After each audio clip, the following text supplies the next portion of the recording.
আমন্ত্রণ চ্যানেল 24 এর নিয়মিত আয়োজন নিউজ রুম আপডেটে। পুরো আয়োজন জুড়ে আজকে আপনাদের সাথে থাকবো আমি মোহাম্মদ ইমতিয়াজ। অবশেষে গবেষণাপত্রে চুরি ঠেকাতে একটি খসড়া নীতিমালা করেছে ঢাকা বিশ্ববিদ্যালয়। ছোটখাটো কিছু সংশোধনীর পর উঠবে একাডেমিক কাউন্সিলে, এরপরে যাবে সর্বোচ্চ নীতি নির্ধারণী সিন্ডিকেট সভায়। উপাচার্য বলছেন, খসড়া নীতিমালায় শাস্তি যা রাখা হয়েছে তাই থাকবে, চূড়ান্ত পর্যায়ে ধারণাগত জায়গায় কিছু পরিবর্তন আসতে পারে। শামীমা সুলতানা জানাবেন বিস্তারিত। অনেক আলোচনা সমালোচনার পরে প্লেজিয়ারিজম বা গবেষণাপত্রে চুরি ঠেকাতে সচেষ্ট হয়েছে ঢাকা বিশ্ববিদ্যালয়। এ নিয়ে গঠিত জালিয়াতি প্রতিরোধ কমিটি এরই মধ্যে একটি নীতিমালার খসড়া জমা দিয়েছে বিশ্ববিদ্যালয় কর্তৃপক্ষকে। এটি তৈরি হয়েছে ভারতের বিশ্ববিদ্যালয় মঞ্জুরি কমিশন এবং জয়পুরের জগন্নাথ বিশ্ববিদ্যালয়ের নীতিমালার আলোকে। খসড়ায় দেখা যায়, প্লেজিয়ারিজমের সংজ্ঞা নির্ধারণের পাশাপাশি শিক্ষক শিক্ষার্থী সবার অপরাধের ধরন অনুযায়ী রাখা হয়েছে শাস্তির মাত্রা। আমি আহ্বায়ক ছিলাম, আমি রিপোর্টটা করে জমা দিয়ে দিচ্ছি। ডিউজ কমিটি থেকে চলে দেওয়া হয়েছে প্রফেসর মাকসুদ কামালকে। মাকসুদ কামাল সবার সাথে কথা বলে ফাইনালাইজ করে সিন্ডিকেটের কাছে দেওয়া। এতে 20% পর্যন্ত জালিয়াতিতে কোনো শাস্তি নেই। এরপর 40% পর্যন্ত সংশোধনের সুযোগ মিলবে। তবে এর বেশি জালিয়াতি হলে মৃদু শাস্তির বিধান রাখা হয়েছে। সেক্ষেত্রে শিক্ষার্থীরা 1 বছরের জন্য গবেষণাপত্র জমা দিতে পারবেন না, সাথে থাকবে 10,000 টাকার জরিমানা।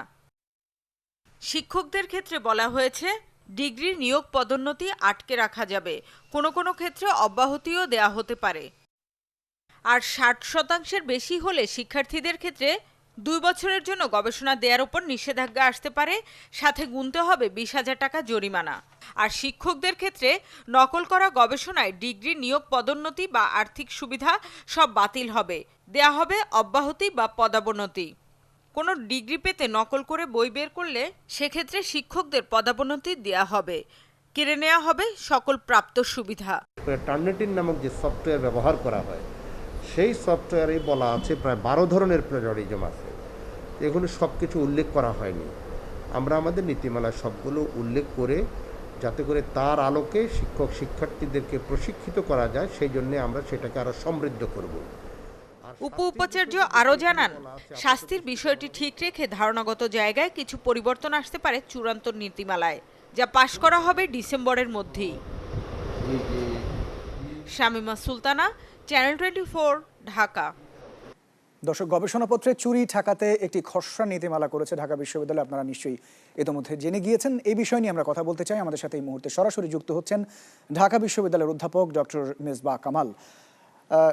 ডক্টর মেজবাহ কামাল, স্বাগত আমাদের সাথে যুক্ত হবার জন্য। আপনি নিশ্চয়ই অনেক ধন্যবাদ।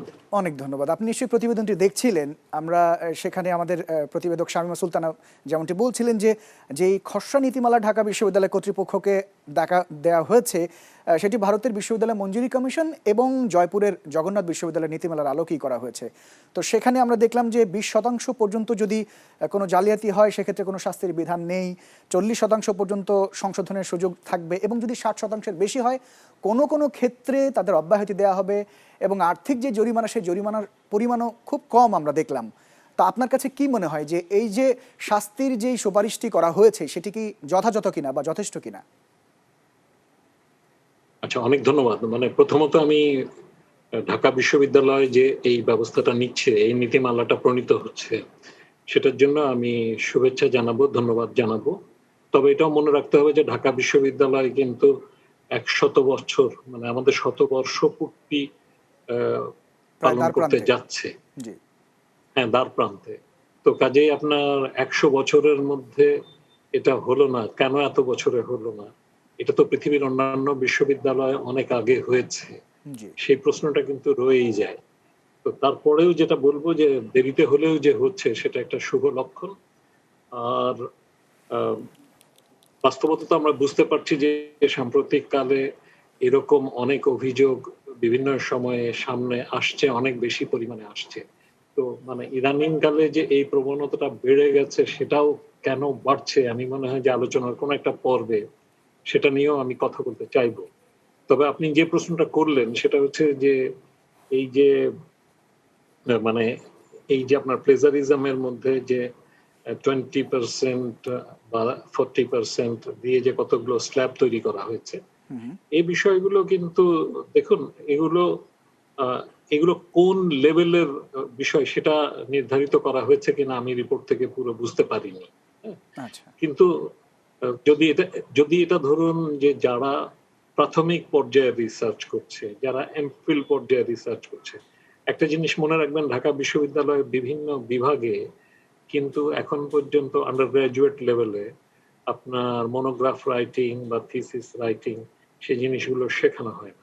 সেটা একটা খুব দুর্ভাগ্যজনক বিষয়। সেই বিষয়গুলো একেবারে ফার্স্ট ইয়ার থেকে শুরু করা দরকার, কারণ গবেষণার প্রশিক্ষণটা ওই পর্যায় থেকে শুরু হলে পরবর্তীকালের এই বিষয়গুলো কমে আসবে।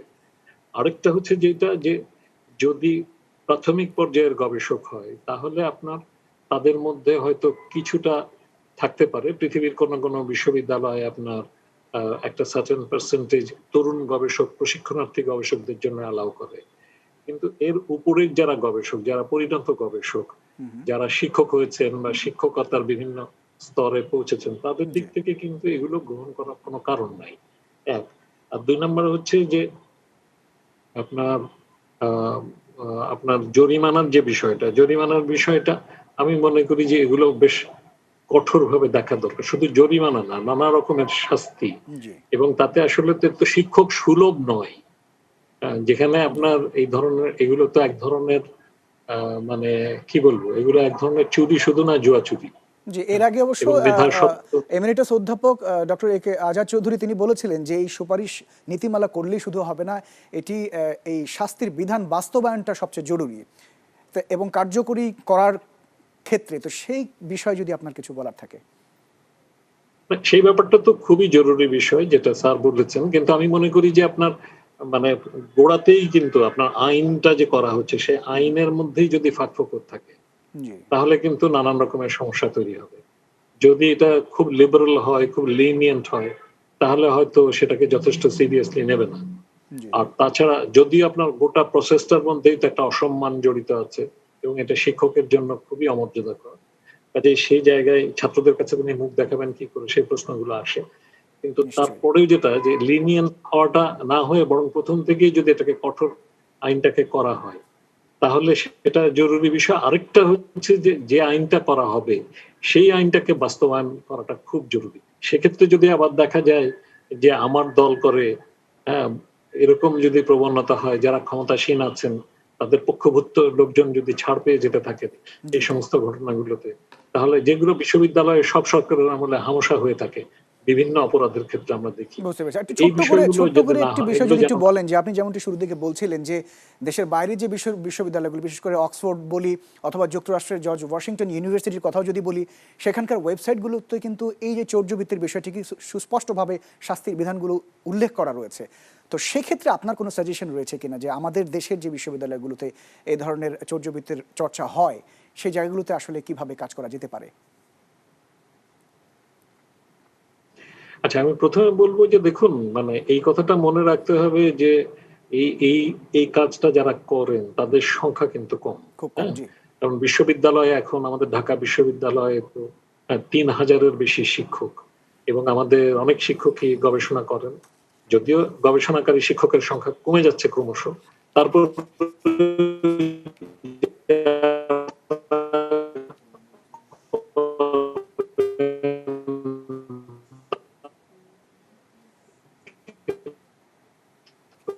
জি, ডক্টর মেজবাহ কামাল চৌধুরী, আপনাকে অনেক ধন্যবাদ আমাদের সাথে যুক্ত হওয়ার জন্য। ডক্টর মেজবাহ কামাল, দর্শক, অধ্যাপক ডক্টর মেজবাহ কামাল আমাদের সাথে এতক্ষণ যুক্ত হয়েছিলেন। গবেষণাপত্রে চুরি ঠেকাতে একটি খসড়া নীতিমালা ঢাকা বিশ্ববিদ্যালয় কর্তৃপক্ষকে জমা দেওয়া হয়েছে, তার বিষয়ে আমরা এতক্ষণ কথা বলছিলাম। ছোট্ট একটা বিরতির সময় হলো, বিরতির পর আরও খবর নিয়ে ফিরে আসি, সাথেই থাকবেন।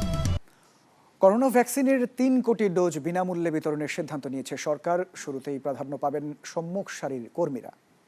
মন্ত্রিসভার বৈঠক শেষে একথা জানিয়েছেন মন্ত্রী পরিষদ সচিব। মাস্ক পরা নিশ্চিত করতে জরিমানা বাড়ানোর ইঙ্গিত দিয়েছেন তিনি। এদিকে দেশে করোনায় আজকেও মারা গেছেন 35 জন, আর নতুন করে শনাক্ত হয়েছেন 2500-এর বেশি মানুষ। করোনা মহামারী মোকাবেলায় এ সময়ের সবচেয়ে আলোচিত বিষয় ভ্যাকসিন, যদিও এখনও বিশ্ব স্বাস্থ্য সংস্থার অনুমোদন পায়নি কোনো প্রতিষ্ঠান। তবে এগিয়ে থাকা ভ্যাকসিনগুলোর মধ্যে অক্সফোর্ডের অ্যাস্ট্রাজেনেকার ভ্যাকসিন প্রাপ্তি নিশ্চিত করতে এরই মধ্যে ভারতের সিরাম ইনস্টিটিউটের সাথে সমঝোতা করেছে সরকার। প্রধানমন্ত্রীর সভাপতিত্বে মন্ত্রিসভার ভার্চুয়াল বৈঠকে জানানো হয় ৩ কোটি ডোজ ভ্যাকসিন কিনতে এরই মধ্যে ৭৩৫ কোটি ৭৭ লাখ টাকা অনুমোদন দিয়েছে সরকার। আর এই ভ্যাকসিন জনগণ পাবে বিনা পয়সায়। এটা বাংলাদেশ সরকারের কাছে ৩ কোটি ডোজ তারা বিক্রি করার যেটা প্রস্তাব ছিল, এটা মাননীয় প্রধানমন্ত্রী অনুমোদন করছে। মানুষ তো পয়সা দিবে না, মানুষকে তো বিনা পয়সা দেওয়া হবে। এই ভ্যাকসিন যেটা আসতেছে এটা বিনা পয়সায় দেওয়া হবে, গভর্নমেন্ট পে করে দিচ্ছে। তো এই ৩ কোটি টোটালতেই ফ্রি দেওয়া হবে। মন্ত্রিপরিষদ সচিব জানান, বিশ্ব স্বাস্থ্য সংস্থার প্রোটোকল মেনেই সম্মুখ সারির যোদ্ধারা আগে ভ্যাকসিন পাবেন। WHO একটা প্রোটোকল দিয়ে দিছে যে প্রথম লটে যে আপনার প্রত্যেক দেশে যে যাবে কারা কারা হবে, যেমন ধরেন ফ্রন্ট লাইন ওয়ার্কার যারা, তারা পুলিশ অ্যাডমিনিস্ট্রেশনের লোক যারা ফিল্ডে চাকরি করতেছে, এরকম একটা প্রোটোকল আছে WHO। তারপরে হয়তো বয়স্ক লোক, বাচ্চা, কোমরবিডিটি, এরকম একটা প্রোটোকল আছে। আর কিছুদিন পর থেকে মাস্ক পরা নিশ্চিত করতে জরিমানা বাড়ানোর পাশাপাশি প্রয়োজনে জেল দেয়া হতে পারে বলেও সতর্ক করেন মন্ত্রিপরিষদ সচিব। যে যথাসম্ভব বেশি করে ফাইন করা এবং স্ট্রং পানিশমেন্টে যাওয়ার জন্য। এদিকে দেশে করোনা ভাইরাসে মারা গেছেন আরও ৩৫ জন। এতে প্রাণহানি দাঁড়িয়েছে ৬,৬৪৪ জনে। মৃত্যুর হার ১.৪৩%। ২৪ ঘন্টায় করোনায় আক্রান্ত হয়েছেন ২,৫২৫ জন। Nafiul Islam Lincoln, channel 24, Dhaka. News room আপডেটে আরো একটা ছোট্ট বিরতির সময় হলো, আশা করছি সাথে থাকবেন। স্বাগত আরো একবার, আপনারা দেখছেন নিউজ রুম আপডেট। আমাদের সাথে আছি আমি মোহাম্মদ ইমতিয়াজ। শিল্পকলার শক্তিশালী মাধ্যম ভাস্কর্যের বিরোধিতায় নেমেছে একটি উগ্র সাম্প্রদায়িক গোষ্ঠী, এমন অভিযোগ করেছেন আওয়ামী লীগের সাধারণ সম্পাদক ওবায়দুল কাদের নিজ বাসভবনে সাংবাদিকদের বলেছেন, মুক্তিযুদ্ধের চেতনা এবং রাষ্ট্রবিরোধী কোনো বক্তব্য বরদাস্ত করা হবে না। আমরা মনে করি একটা মহল বুঝে শুনেই আজকে অপপ্রচার করছে, দেশের শান্তি বিনষ্ট করতে।